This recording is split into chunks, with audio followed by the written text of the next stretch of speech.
Tonight we report on the arrest of a man suspected of robbing Frank's Market and why the Grant County Sheriff's Office wants more body cameras. What's happening in sports, Bob? Thanks, Alan. There was a full slate of high school basketball going on in the Basin last night. Stay tuned and I'll tell you all about it. Here's a glance at our Weather Center forecast. Hello everyone, a series of systems pushing through our area. How much rainfall will we receive? I will have all the details for you very soon. I'm Alan Troop and we have all this and much more on iFiber One News. From the iFiber One HD studio here in the heart of the Columbia Basin, this is iFiber One News. Your #1 source for local news, sports headlines, and our very own Weather Center forecast covering the entire Columbia Basin. This is iFiber One News, and it starts now.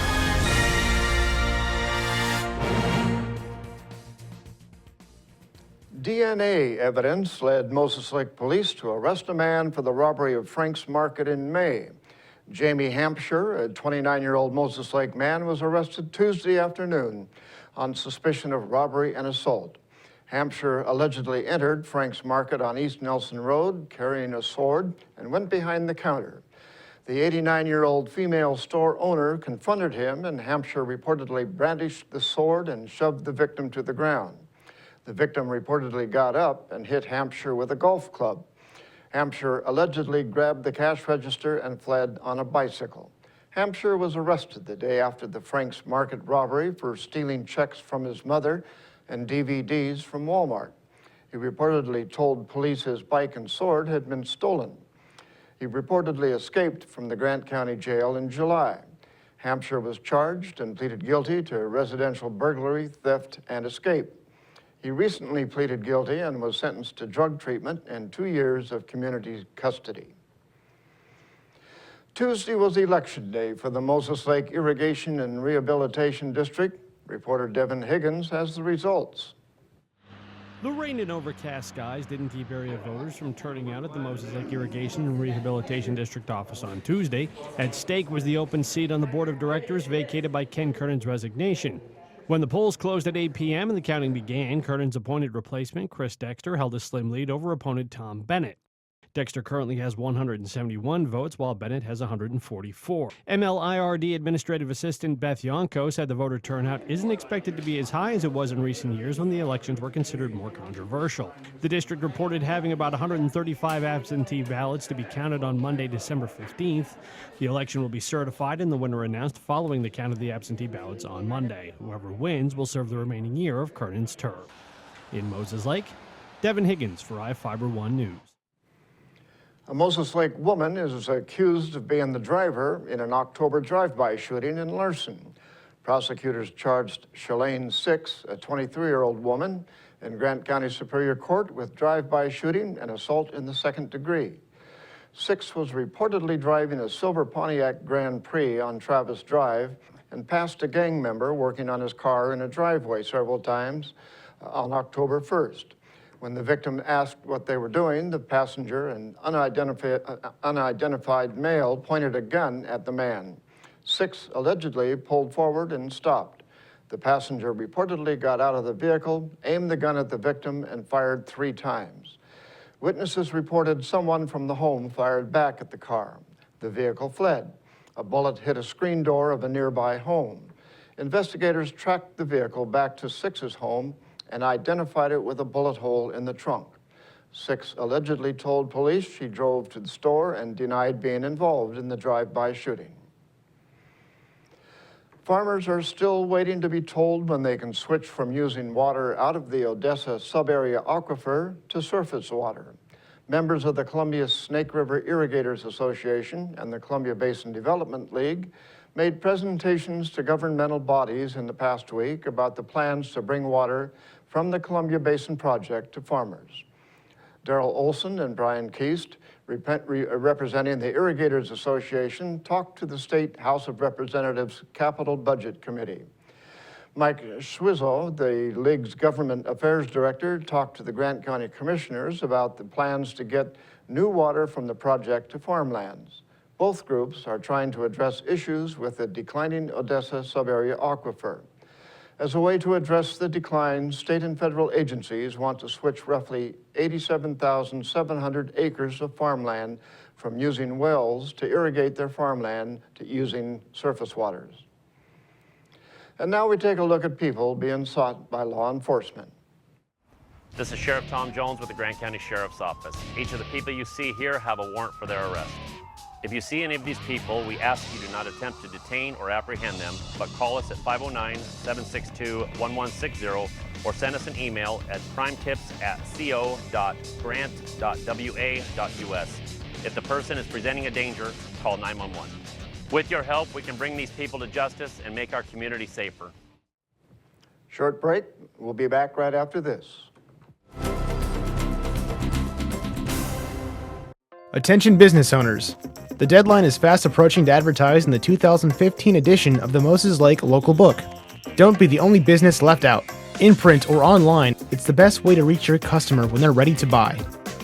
Call today to place your ad by calling 877-738-9829 or by visiting us online at www.statewideyp.com. The Moses Lake Local Book Telephone Directory. Simply the best advertising. At Moses Lake Community Health Center, we have had the privilege to serve the local communities since 1978. What I like about working at this clinic more than any other clinic that I've worked at is the patient care. With the patient care team that we've assembled, it allows us to take care of these many facets of the patient and their family's needs. Please take the opportunity to experience the high-quality care provided at our clinics.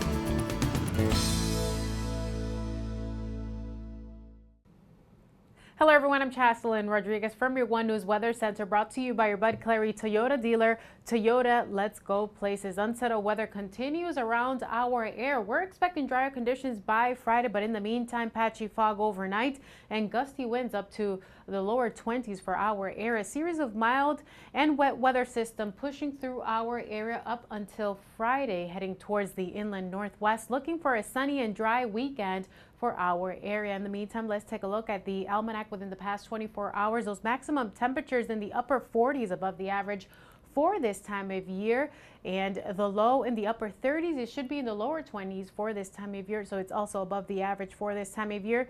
Sun sets at 4:08 p.m. And for Moses Lake, maximum temperatures in the lower 50s. The record high was actually the lower 50s in 1967, so we are at the record high, and the low in the lower 30s. I apologize, in the mid 30s. It should be in the lower 20s for this time of year. Sun sets at 4:07 p.m. And right now outside your door, our current temperatures in the upper 40s with that unsettled condition pushing through our area overnight.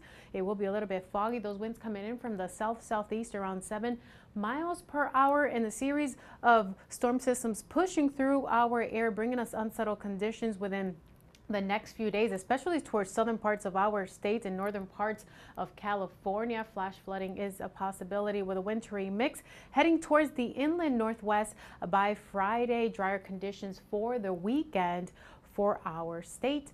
In the meantime, let's take a look at those temperatures towards the coastal area, ranging from the upper 40s to the lower 40s. Lots of cloud cover and precipitation, especially towards the Cascades. The most rainfall will be towards the Cascades, as well as the wintry mix towards the Yakima Valley in the upper 40s, and towards the inland northwest, temperatures from the mid to upper 40s with lots of cloud cover and precipitation. Let's take a look at our conditions and temperatures for Thursday afternoon. Maximum temperatures towards Royal City in the lower 50s, and towards Alfreda in the upper 40s. Bridgeport in the lower 40s with lots of cloud cover. Moses Lake in the upper 40s. Let's take a look at the extended forecast for the week. Conditions will be improving by the weekend. Showers are expected for Thursday. Temperatures in the upper 40s, and a decrease in temperatures from Friday into the weekend. However, we're expecting dry conditions with sunny skies by Saturday. Dry conditions are expected for the weekend around our area. Thank you all for joining us. We'll be right back with sports. You don't need me to tell you that 4 and all-wheel drive time is on its way. But maybe you didn't know your local Toyota dealers are gearing up for the season with special savings on our top-selling 4 and all-wheel drive models. From tough Tundra trucks to our best-selling CUV RAV4 or Venza, the perfect blend of all-wheel drive with safety and style. Plus many others. The bottom line is exceptional 4 or all-wheel drive savings just in time for winter. For full details on these and other savings, visit any of your Inland Empire Toyota dealers. Toyota, let's go places. Just when I thought the blizzard couldn't get any better, DQ put the blizzard inside a waffle cone. This is mind-blowing. So when DQ asked me how I would tell the world, I said...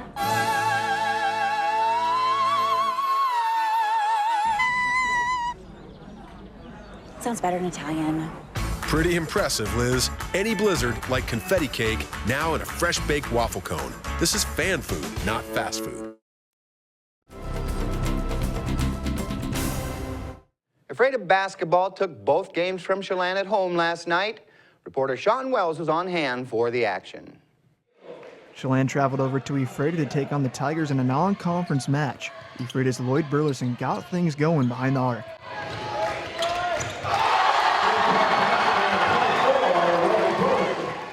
Lloyd finished with 20 points, hitting 4 3-pointers and collecting 8 rebounds.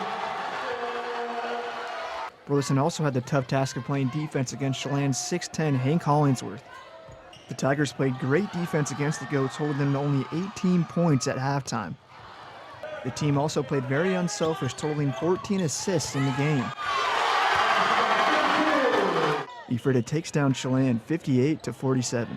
The Tigers will look to keep things rolling when they host Ellensburg at home this Thursday. For Fiber One News, Sean Wells. The Lady Tigers raced past the Goats 61-41 in the first game of the evening. Harley Van Natta hit for 4 buckets from three-point range and finished with 14 points to lead the Ephrata attack. She also pulled down a team-high 6 rebounds. Katie Hillard added 10 points, and Maddie Youngers finished with 6 in the win. Ephrata outscored Chelan 28-18 in the second half to cruise to the 20-point non-league win. The Tigers open CWAC League play Thursday at home against Ellensburg. Junior Delgado exploded for 12 third-quarter points, and Warden held off Royal 51-46 at home. Both teams were ice cold from the floor to start the contest. Connor Haynes hit the first bucket 2.5 minutes into the fuss. Warden led 8-6 at the end of the first quarter. The Cougars closed out the first half with a flurry to take a 23-11 lead at the break. Warden got a big lift from Delgado in the third quarter to maintain a double-digit lead. Delgado finished with a double-double of 19 points and 10 boards, and the Cougars moved to 2-1 on the early season. Warden is back in action Saturday for a home game with Lake Roosevelt. The Warden girls dropped a hard-fought 34-33 game to the Lady Knights. It was a close contest the entire way as the Lady Cougars led 27-25 heading into the final 8 minutes. The teams traded buckets in the fourth quarter that had Royal up by a point with 30 seconds to go. Warden had a chance to tie it but missed the second of 2 free throws. The Cougars had an opportunity to win it with 10 ticks left on the clock, but Royal forced a turnover as time ran out. Alicia Gonzalez led the Cougar attack with 10 points. Brenna Whitney finished with 9. The loss drops the Lady Cougars to 1-2 on the season. Nick Capallo drained 25 points. Joe Cutchell hit for 11, and Soap Lake beat Orville 66-52. The Eagles moved to 1-1 with their initial win under new head coach Merle McLean. The Lady Eagles dropped their game to the Hornets 59-26 to fall to 0-2. Anna Yarbrough pumped in 19 points to lead Moses Lake Christian Academy to a 55-36 win over Intiat. Moses Lake girls beat Shawana 69-60 to move to 4-0 on the season. We'll be right back after this. Bud Clary Ford Honda is proud to be an automotive leader in our area. Since opening our doors over 54 years ago, we have kept a firm commitment to our customers. We offer a wide selection of vehicles and hope to make the car buying experience as quick and hassle-free as possible. You can trust that we will get you into the car or truck of your dreams. Bud Cleary has an experienced and reliable service and parts department that is open extra hours to help fit our customers' hectic schedules. Come for a test drive today at 1200 South Pioneer Way. We are a proud supporter of Columbia Basin Athletics. As the summer has quickly approached, we all enjoy the family barbecue and kids playing in the sprinkler. However, many drivers are distracted and are seldom focusing on what's important while driving. It could be the random phone call, adjusting your stereo, or the lip gloss check in the mirror. Here at Farmers Insurance, we make sure you understand what coverages fit your needs. The more you know, the better you can plan. My name is Cheryl Kono, and I'm your local Farmers Insurance agent. We are farmers.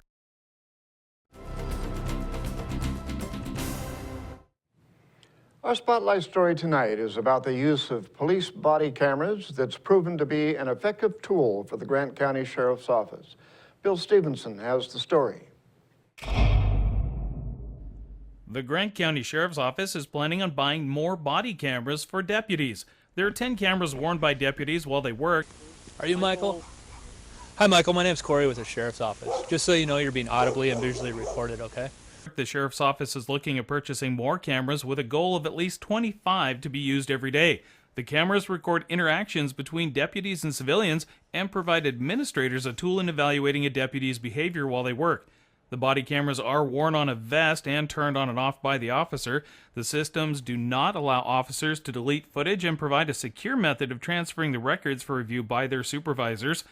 The recordings can provide evidence when they capture crime on camera or how they respond in dangerous situations.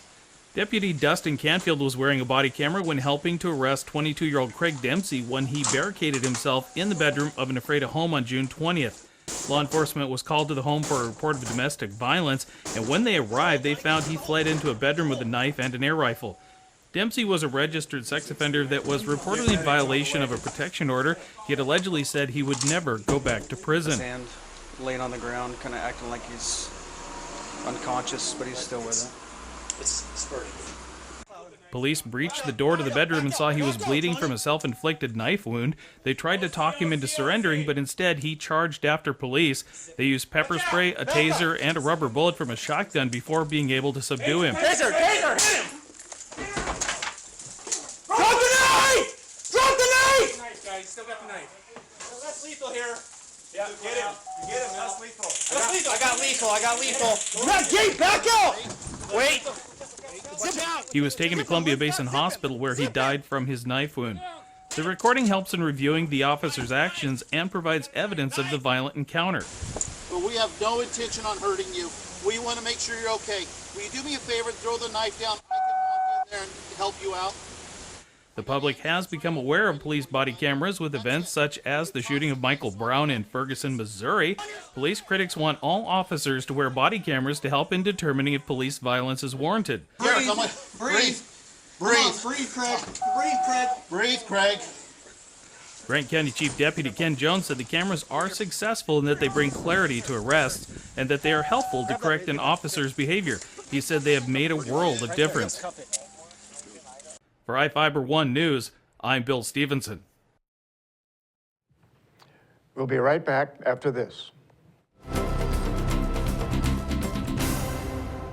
Well, one thing I knew from being a patient myself was that a dental office is a scary place to come to. And so we wanted everything possible to make sure that our office is a comfortable place for our patients to visit.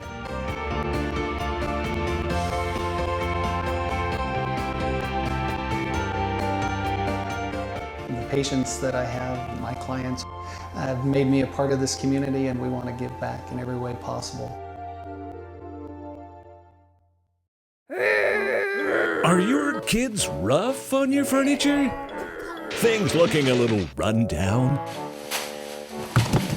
Then come to More Furniture in Ephrata and we can help get things back in order. We have all the top name brands made with strong quality support, including Sealy Posturepedic mattresses, because whatever you do in bed, Sealy supports it.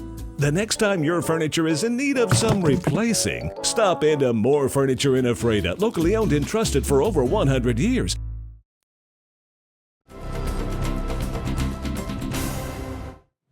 Welcome back. An Othello woman was convicted of driving drunk and causing a collision, which left another woman injured. A Grant County jury convicted 25-year-old Gisela Marcelo Sedano of vehicular assault in Superior Court following a 2-day trial. Marcelo Sedano admitted to having some tequila on July 5th, 2013, before she began driving a 2000 Oldsmobile Alero on State Route 26. According to the Washington State Patrol, she crossed the center line and hit a Nissan Xterra driving the opposite direction. When troopers arrived, Marcelo Sedano was in and out of consciousness and told officers she had consumed tequila before driving. The driver of the Xterra suffered a broken foot, ankle, and bruises in the collision. Marcelo Sedano had injuries to her head, back, arms, and legs. Both women were taken to Othello Community Hospital for treatment. A blood test showed Marcelo Sedano had a blood alcohol level of 0.12. Sentencing is scheduled for January 5th. Soap Lake's water level is being discussed at a public meeting on Saturday. The meeting is sponsored by the Soap Lake Conservancy and begins at 9:30 a.m. at the Soap Lake Senior Center at 121 2nd Avenue Southeast. John O'Callaghan is from the U.S. Bureau of Reclamation Office in Ephrata and will be the featured speaker. The Bureau controls the lake's water level for flood control. Soap Lake City Councilman John Glasgow is the president of the Soap Lake Conservancy. He said the lake is not at the lowest level. He has seen it lower in the more than 30 years he has lived in Soap Lake. The meeting on Saturday is to educate the public. In Northwest news, an Oregon man arriving in court to face heroin possession charges ended up making things worse for himself by showing up with hypodermic needles and what authorities believe was a ball of heroin in his pocket. The Marion County Sheriff's Office says 23-year-old Michael Durbin told deputies he got mixed up and forgot to leave the items in his car. The Associated Press reports that Durbin was arrested on the spot Monday and charged with another count of possessing heroin. A boater who had been missing since Thanksgiving Day has been found alive. 67-year-old Rom Ingram sent out a Mayday call Tuesday morning from his sailing vessel. The call ran for just a few seconds, but it was long enough to scramble a joint rescue effort by the Navy and the Coast Guard. A Coast Guard C-130 flew overhead and took this video of the rescue. That's the USS Paul Hamilton. The crew of the Navy-guided missile destroyer took in a tired but happy Ingram. He got a shower, which, you know, if you've spent any time at sea, you know is really nice to just get the salt water off you. Got some food, some water. He's doing okay. 12 days ago, Ingram sent 2 Mayday calls saying his 25-foot sailing vessel, the Malia, was taking in water and in danger of sinking. An initial search turned up no sign of him or his vessel. Today, after another Mayday call, the Coast Guard's state-of-the-art equipment was able to locate the boat and its skipper some 64 miles south of Oahu. You got the Mayday signal, but how were you able to locate him? Well, with our equipment, we were able to basically use direction finding equipment and DF the signal and basically trace it to where he was. Ingram's fishing buddy Dietrich Manaba heard the good news from the Coast Guard, which sent the cutters Kiska and Rush to join the Navy in the rescue effort. I spoke to Manaba as he was out fishing off Molokai, and he offered this advice for his friend. I'm going to tell him maybe you should go fishing with me more often and stop fishing on that little sailboat. It's kind of dangerous. And that's going to do it for us here at I-501 News. We want to thank you for watching, and we'll see you again tomorrow.